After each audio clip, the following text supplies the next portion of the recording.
आज के क्लास में हम लोग पढ़ेंगे भारत का नाभिकीय कार्यक्रम। ठीक है, चलते हैं हम लोग जहां हम लोगों को पढ़ना है। हम लोग पढ़ेंगे भारत का नाभिकीय कार्यक्रम। भारत की नाभिकीय कार्यक्रम के जनक डॉक्टर होमी जहांगीर भाभा को माना जाता है और 1945 में इन्होंने टाटा ट्रस्ट के अध्यक्ष डेराब जी टाटा के सहयोग से टाटा आधारभूत अनुसंधान संस्थान की स्थापना इन्होंने मुंबई के एक छोटे से कमरे में इन्होंने किया था। बम्बई के एक साधारण से छोटे से कमरे में। अब यहीं पर भारत की शक्ति का अंदाज़ा हम लोग लगाने का प्रयास करें तो अंदाज लगा सकते हैं कि भारत आज़ाद नहीं था। अब देखिए, भारत आज़ाद नहीं था, लेकिन फिर भी जो है भारत के पास परमाणु बम बनाने की क्षमता मौजूद हो गई 1945 से ही।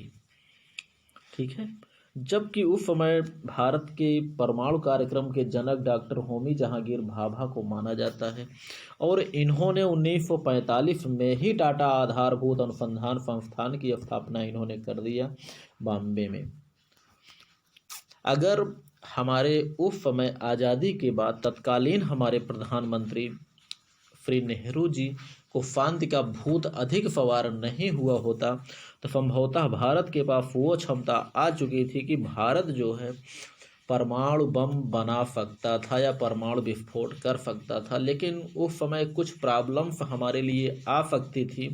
प्रॉब्लम्स ये आ सकती थी कि जो अभी तक एक शोषण का शिकार हुआ भारत अंग्रेज़ों के चंगुल से छूटा हुआ है, उसके ऊपर विभिन्न प्रकार के प्रतिबंध लग सकते थे। ऐसी स्थिति में भारत का अन्य प्रकार का विकास कार्यक्रम पीछे हो सकता था। ये बात दूसरी है कि भारत परमाणु शक्ति तो बन सकता था, टेक्नोलॉजी मौजूद थी जो कि डॉक्टर भाभा के रूप में उस समय मौजूद थी, लेकिन अंतर्राष्ट्रीय जगत में, संयुक्त राष्ट्र संघ में बढ़ते हुए अमेरिकन कदम और महाशक्तियों के बोलबाले के हिसाब से भारत के ऊपर प्रतिबंध लगाया जा सकता था। ठीक है, चलिए अब हम लोग थोड़ा पढ़ेंगे भारत का नाभिकीय कार्यक्रम। तो इससे हम लोग देखेंगे कि कितने कितने समय में हम लोग कहाँ कहाँ विकसित हुए।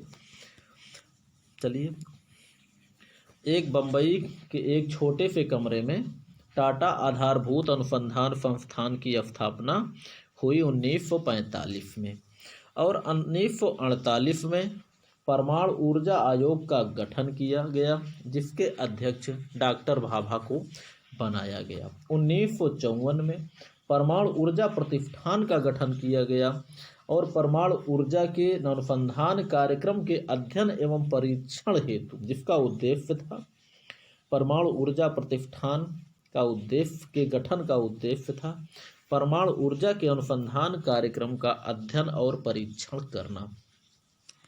और डॉक्टर भाभा ने दीर्घकालीन, बच्चों ये थोड़ा से डिफरेंट हो गया है, डॉक्टर भाभा ने दीर्घकालीन नाभिकीय ऊर्जा कार्यक्रम बनाया और जिनका उद्देश्य क्या था, यूरेनियम एवं थोरियम के प्राकृतिक संसाधनों का उपयोग करना। जिनका उद्देश्य यूरेनियम और थोरियम, वैसे भी भारत में थोरियम का विशाल भंडार है। थोरियम की दृष्टि से अगर देखा जाए तो भारत एक बड़ी परमाणु शक्ति है। विश्व में सबसे अधिक थोरियम का विशाल भंडार है भारत में। 1956 में परमाणु अनुसंधान भट्ठी अप्सरा का निर्माण किया गया। इसे स्वदेशी तकनीकी पर निर्मित किया गया। 1957 में ट्राम्बे में परमाणु ऊर्जा प्रतिष्ठान की स्थापना की गई। 1959 में प्रथम बार ट्राम्बे में यूरेनियम के धातु पिंड का उत्पादन किया गया।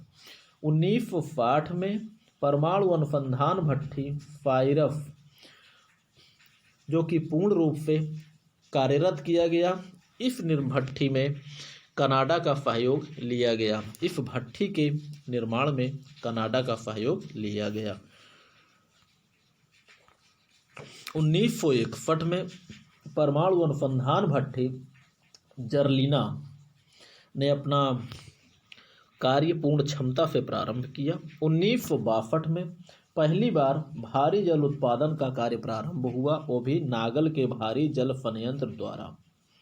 1962 में ईस्वी में चीन से पराजय एवं पाकिस्तान के दबाव से भारत की परमाणु नीति में बदलाव आया।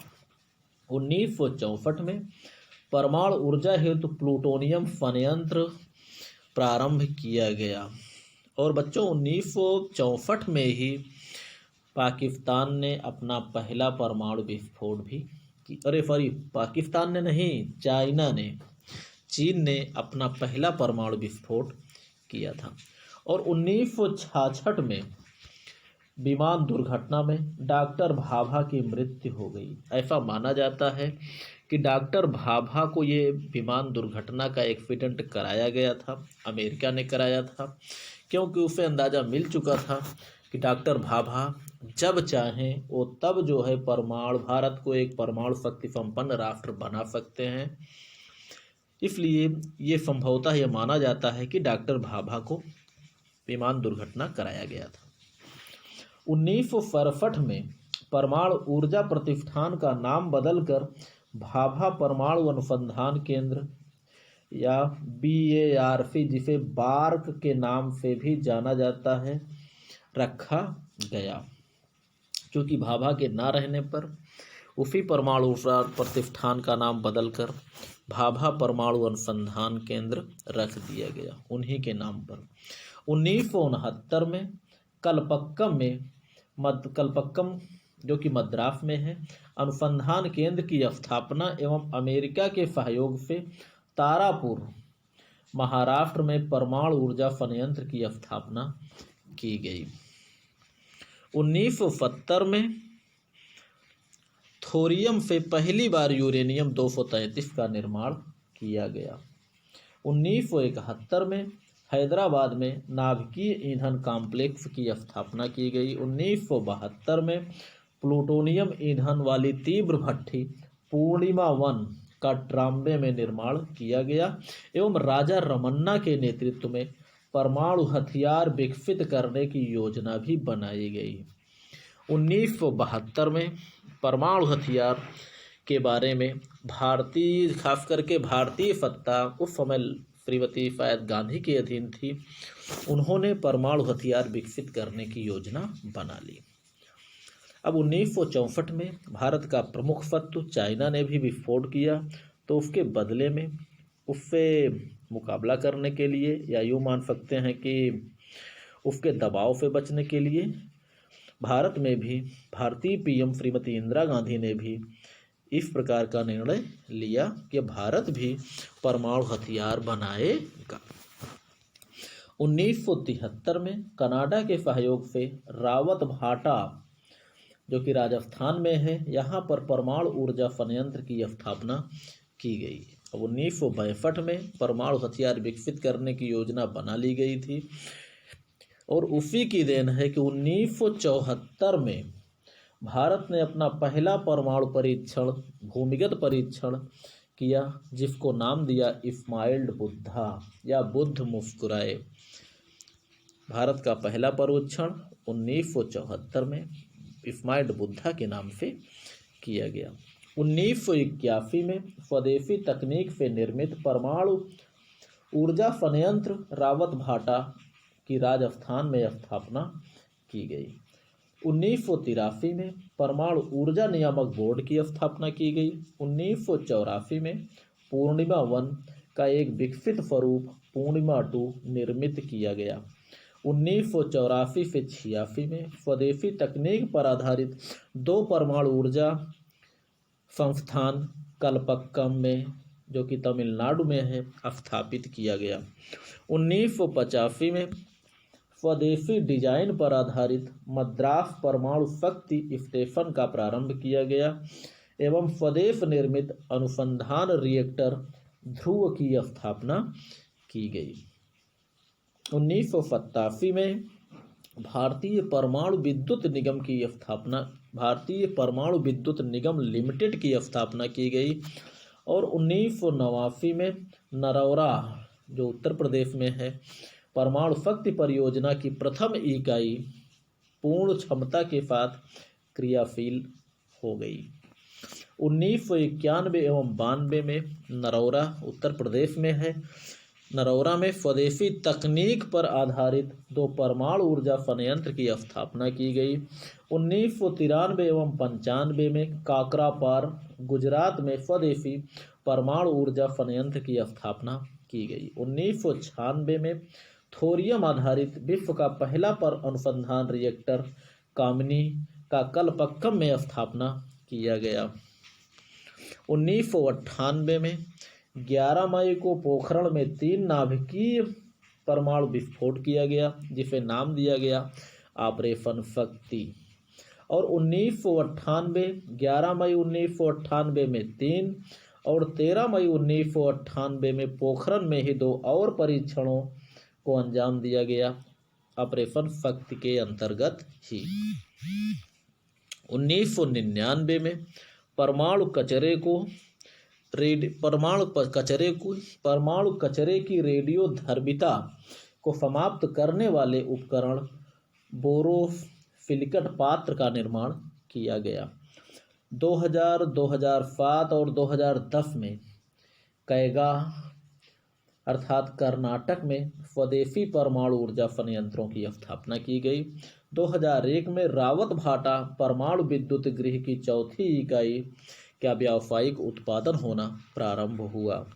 2002 में कुडनकुलम तमिलनाडु में परमाणु ऊर्जा संयंत्र की स्थापना हेतु रूस से समझौता हुआ।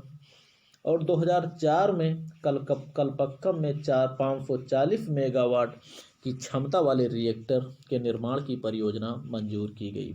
2005 में भारत अमेरिका समझौता तारापुर परमाणु संयंत्र हेतु ईंधन आपूर्ति हेतु की गई।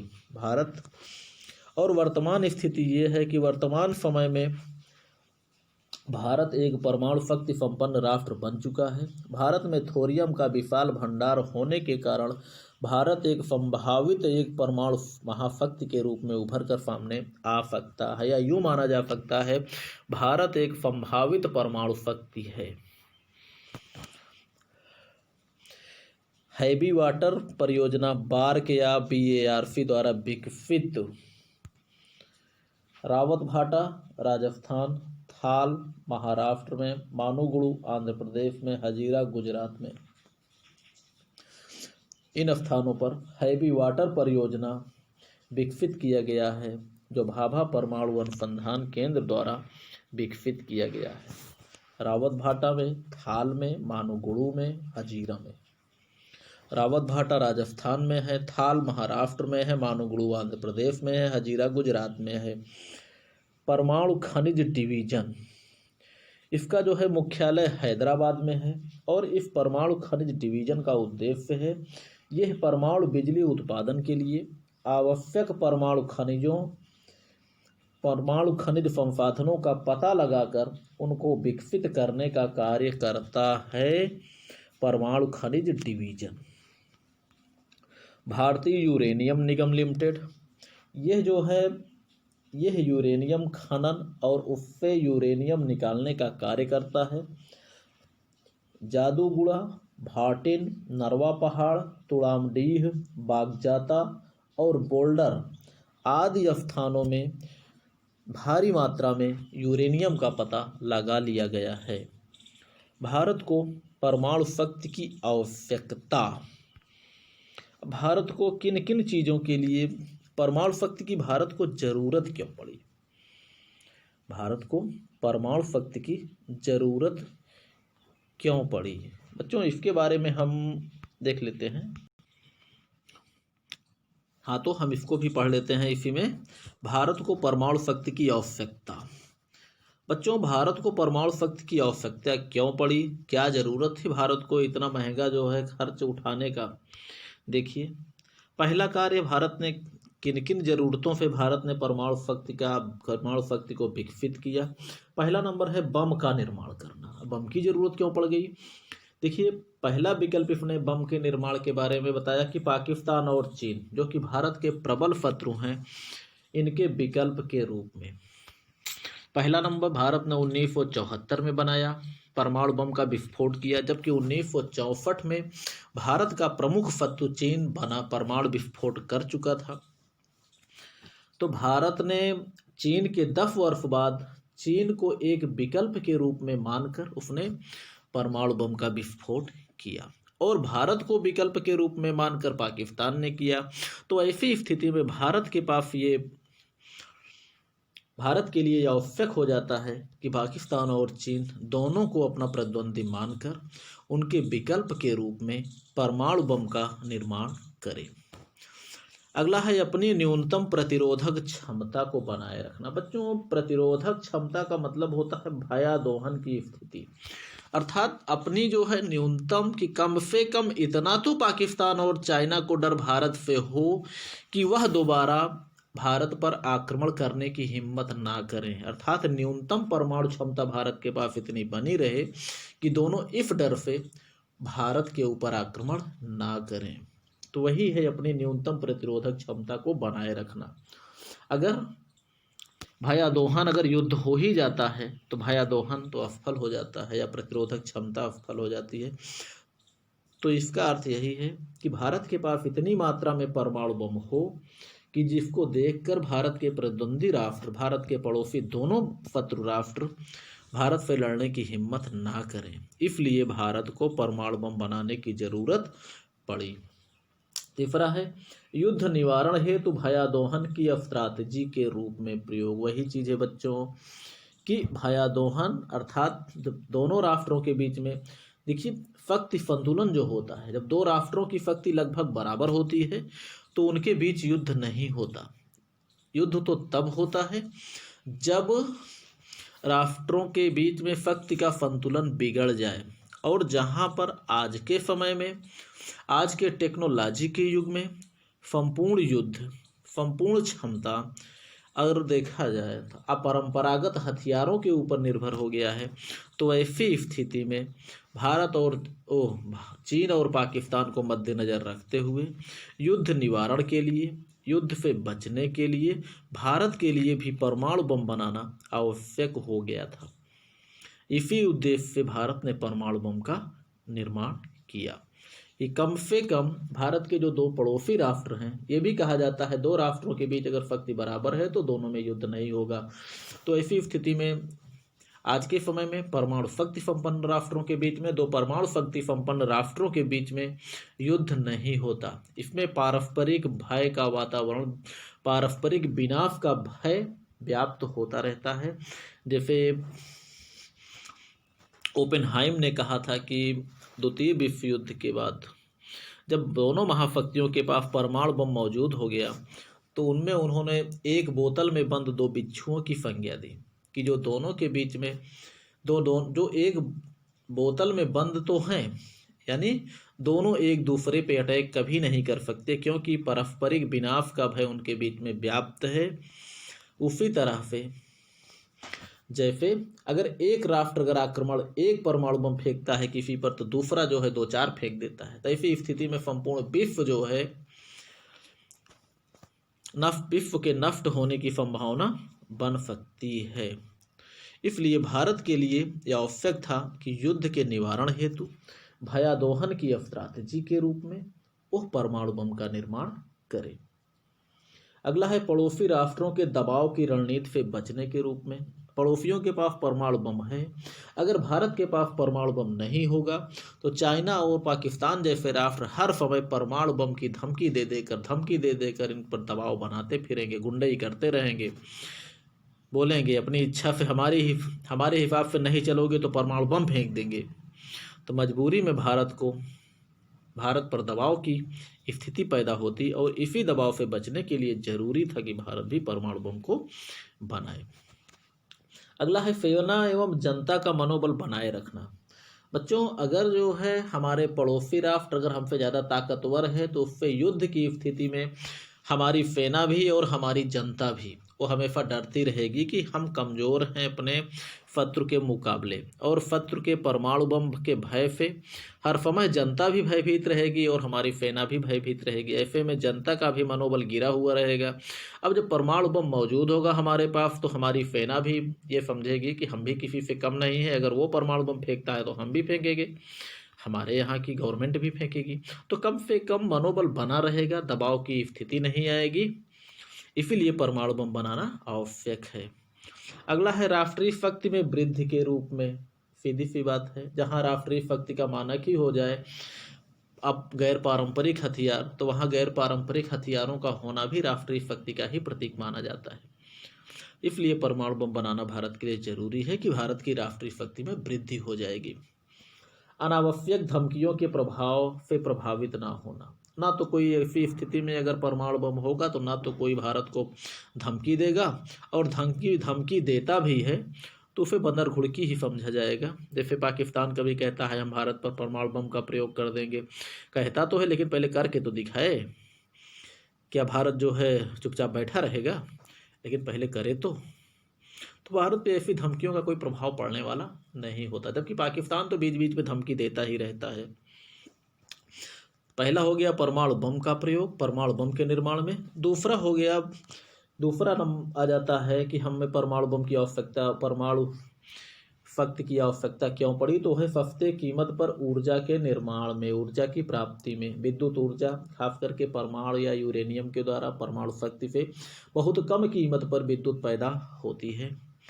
और भविष्य में अगर जहां देखा जाए तो टेक्नोलॉजी के युग में अगर हमको परमाणु ईंधन की आवश्यकता मोटर गाड़ियों के रूप में भी जरूरत पड़े, ट्रेन बिजली से चलने लगी है, हो सकता है आने वाले समय में बहुत सुरक्षात्मक स्थिति को अपनाकर परमाणु यूरेनियम को भी ईंधन के रूप में प्रयोग किया जाए, तो तेल के विकल्प के रूप में, तेल से सस्ते विकल्प के रूप में ऊर्जा प्राप्त हो सकती है।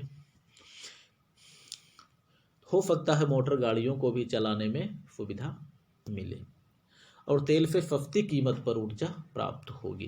तेल से सस्ती कीमत पर सस्ता ईंधन परमाणु ऊर्जा साबित होगा।